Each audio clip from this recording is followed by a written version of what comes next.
一家8口在半島酒店睇煙花慶祝。黎姿現名馬嘉儀於10月1日正式踏入53歲，一如往年生日正日她擇與屋企人一起度過，她貼出與父母、弟弟黎英、公馬廷強以及3個寶貝女一家8口到半島走，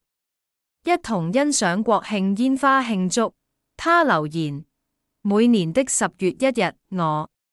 很感謝爸爸媽媽在這個特別的日子讓我來到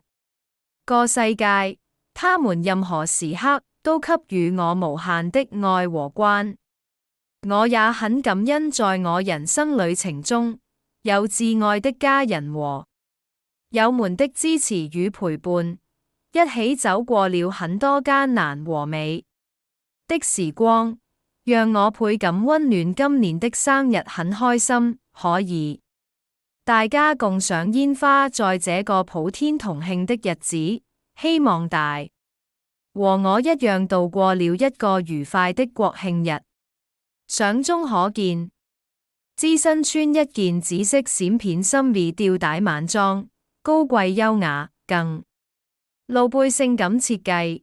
合照中，她用愛心圖案將老公馬強遮擋，而3母女的合照中，14歲的大女 Pegella 已經與媽